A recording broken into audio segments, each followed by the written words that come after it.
Dear friends, welcome to Supply Chain Academy new online class for Incoterms on international transportation of goods. Our aim is to provide you with a short and simple explanation on these terms. Incoterms are being published by International Chamber of Commerce, and the last version of Incoterms was published for 2010. There are 3 questions to answer, and these questions are important. Who will be carrying the transportation and associated costs? Who will take the responsibility at each stage of transportation? And which are the points of delivery between buyer and seller?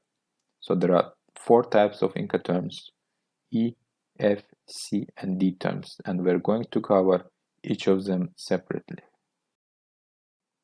For E terms, we just have one simple term, which is X works. In this case, buyer collects goods at supplier premises or warehouse, and from that point of time, buyer is bearing all responsibility associated with export, import, delivery, insurance, loading and unloading.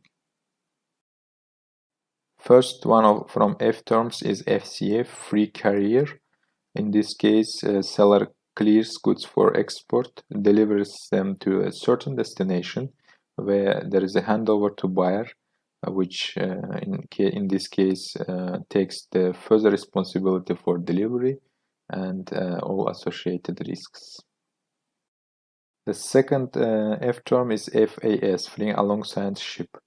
This one is used for transportation using sea or river transport means.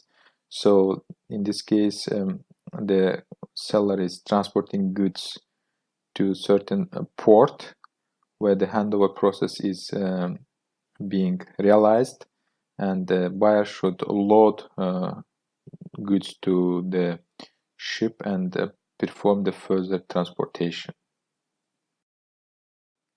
FOB term is quite similar to FAS. In this case, the only difference is loading goods to the ship. So seller is delivering goods to port, loading goods to the ship, and only after that buyer is taking responsibility for goods on the ship, covering further risks and costs. I will continue with C terms. There are 4 terms under C category. CPT, carriage paid to. In this case, seller clears goods for export, delivers them to a certain agreed point of delivery, loads goods to transport of mean, and covers all transportation costs associated with the delivery to the point of to the terminal of delivery. Buyer takes the responsibility only at the terminal of delivery and covers further transportation to the final destination. CIP term is quite similar to CPT. The only difference here is insurance. Seller clears goods for export, delivers the certain agreed point of delivery, then loads goods to transport selected transport mean to finalize delivery to the port of terminal of destination. And in this case, a seller is covering both transportation and insurance costs until the terminal of delivery, where the buyer takes responsibility of goods and carries further activities towards the final destination. Next 2 C terms are quite similar to first 2, but they are applied for sea or river transportation methods.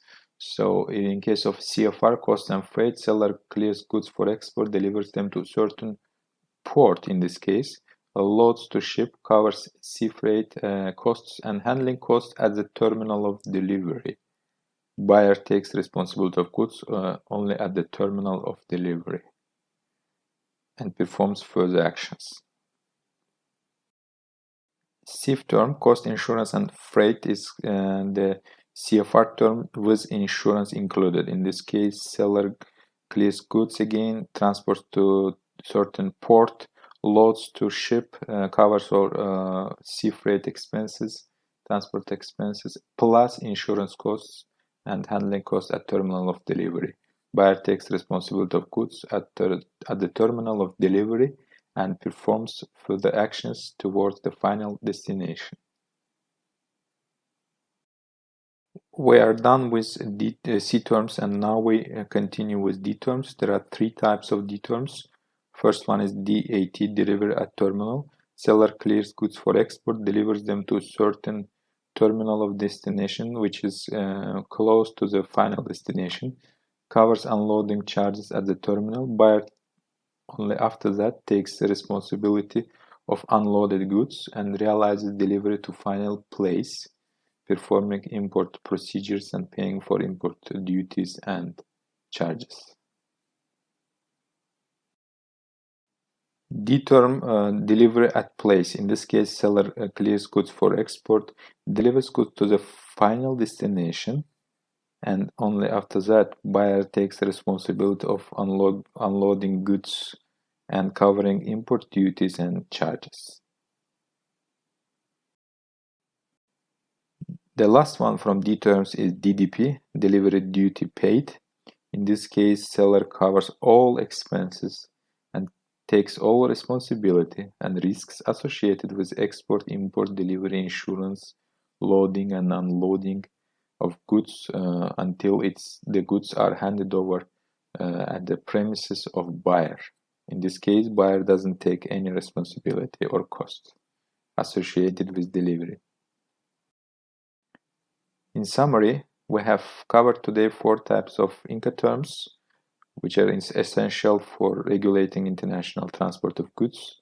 These are E terms, which has only one X works, F terms, FCA, FAS, FOB. Last two are relevant to sea freight. C terms, CPT, CIP, CFR, and CIF. The last two are relevant to sea freight as well. And D terms, DAT, DAP, and DDP. Alright, for further information, please follow us on LinkedIn, Facebook, and YouTube pages of Supply Chain Academy. Let's learn together for the bright future. Me, Elvin Mursalov, thanking you for your attention and interest.